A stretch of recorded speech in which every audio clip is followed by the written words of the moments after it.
Hello and welcome to Historical for another trip through words and time. Today we're talking Mondays, what they are, where they came from, and the many reasons why they suck. If you can relate, please join us on Facebook and Instagram, join in the campaign to scrap them all together, and subscribe so that you can join us again every Tuesday. If you went to school, have a job, read Garfield comic strips, listened to the Boomtown Rats, or are a person, you know that Mondays are an exceedingly average day of the week. Unless you're one of those very motivated social media influencer types who go in for seize the day and carpe diem and never miss a Monday quotes, laid over sunset beaches and soothing whale noises. In which case, I invite you to leave an assignment too late, drink too much whiskey, and set your alarm for 4 a.m. so that you can reconnect with the rest of us mere mortals on the ground. But there are a few very real historical questions here. Knowing about them probably won't improve the quality of your Monday, but it might liven up all the days in between. The first question is, how long have Mondays sucked for? And that, unfortunately, is a slightly tricky one to answer. The short answer is probably since about the early 1900s. Before that, the concept of a weekend as a period of rest was sorely non-existent, in which case Mondays probably felt a bit less harsh, but every other day felt a little more so. Put more pessimistically, every day was Monday. This was a time in which motivational Instagram montages probably would have come in super handy, but were sadly also non-existent. Now, of course, ancient religions like Christianity, Judaism, and Islam, amongst others, had been observing a Sabbath for a long time before this. But there are two caveats here. Firstly, this was only on a Sunday for Christians, and only after Constantine said so in the year 321 CE. And secondly, for most religions, the Sabbath forbade only unnecessary labor on the day of rest. I need hardly point out that until the First and Second Industrial Revolutions, a lot of labor was undisputedly necessary, and daily to boot. With the increase of industrialization and the simplification of labor in the 1900s, however, came a more organized work week, more money, and more leisure time. Admittedly, a lot of other things cropped up too, most of which were worse than Mondays, but let's leave that for the moment. Although workers had to work long hours in factories and on production lines, they often had time off in a way that couldn't be achieved, say, on a farm. Larger numbers of people also tended to have more expendable cash than they'd had previously, opening a window for people to profit off of leisure activities. Consumerism exploded, but so did things like vaudeville, amusement parks, and spectator sports. This was, quite possibly, the worst thing to ever happen for introverts everywhere, for whom leisure was suddenly and irrevocably ruined. Now, technically speaking, Mondays have been around a lot longer than 100-odd years. And like a lot of other things that suck, we made them up. There's not a lot of hard historical fact for this, but many people like to speculate that the concept of a 7-day week may have originated with the ancient Sumerians, some 5,000 years ago. This is largely because they appear to have been practically obsessed with astronomy, astrology, and the number 7, and not necessarily in that order. The Sumerians were conquered by the Akkadians, and then by the Babylonians, by which time there is some hard evidence for the 30-ish day monthly cycle, calculated around the lunar cycle. I say ish because their months were even more iffy than ours. A new month couldn't officially start until the new moon had been definitively sighted by the night shift priest. So occasionally, in the event of inclement weather or falling asleep on the job, the month had to drag on a bit, by which time I hate January might have been a more common refrain than I hate Monday. This, of course, made things like banking and remembering your anniversary very tricky.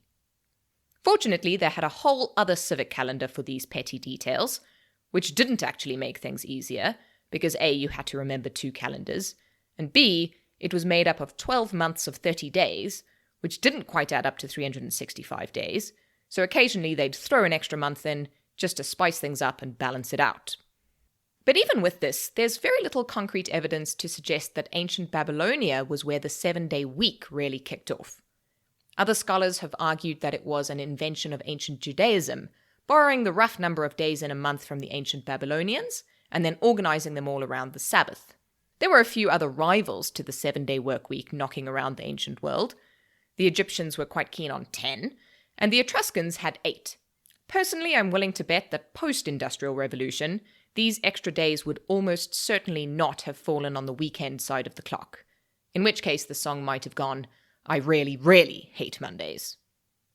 Now, speaking of the song, the second important question, what did the Boomtown Rats have against Mondays, leads us to even darker territory than the ancient world.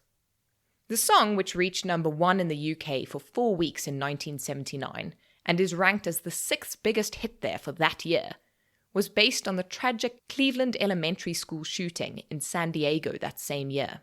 On the morning of January 29th, Brenda Spencer, a 16-year-old girl who lived across the street, started shooting at students who were waiting for the principal to open the school gates. The principal and a school custodian were killed, and 8 children and a police officer were injured. Brenda was charged as an adult on 2 counts of murder and assault with a deadly weapon, and sentenced to life in prison. Rather bizarrely, a reporter managed to reach her on her telephone before she was arrested. Asked why she had committed the crime, she uttered the chilling words, "I don't like Mondays. This livens up the day." Bob Geldof, the lead singer of the Boomtown Rats, had some time previously been contacted by Steve Jobs to perform for the Apple company, and had been mulling over the concept of electronic chips in one's brain ever since. This weird combination of circumstances inspired the song's opening lines. The silicon chip inside her head gets switched to overload. Speaking about how the song came to be, Geldof told journalists, "I was doing a radio interview in Atlanta with Johnny Fingers, and there was a telex machine beside me. I read it as it came out. Not liking Mondays as a reason for doing somebody in is a bit strange. I was thinking about it on the way back to the hotel, and I just said silicon chip inside her head had switched to overload. I wrote that down." And the journalists interviewing her said, "Tell me why. It was such a senseless act. It was the perfect senseless act, and this was the perfect senseless reason for doing it. So perhaps I wrote the perfect senseless song to illustrate it. It wasn't an attempt to exploit tragedy." In later years, Geldof expressed a regret for making Brenda Spencer famous through the song, but by then it had hit the airwaves and become part of the popular consciousness, and it was too late. There's no easy way to segue out of the scope and tragedy of an event as horrific as this, but to avoid turning your Tuesday into a Monday, I'll leave you with 2 slightly more cheerful musings. The first is this. By the end of the 3rd century, the Romans had instituted the 7-day week throughout the empire, and they'd attached planetary names which evolved slowly into the names we still use today. The days of the week were called Saturn's Day, Sun's Day, Moon's Day, Mars's Day, Mercury's Day, Jupiter's Day, and Venus's Day. Now in this model, the week starts with a Saturday and ends with a Friday, which would go a long way to screwing up your Saturday, but otherwise the order checks out. The bit that gets weird is summed up nicely by the title of a treatise written by Plutarch in about 100 CE. Why are the days named after the planets reckoned in a different order from the actual order?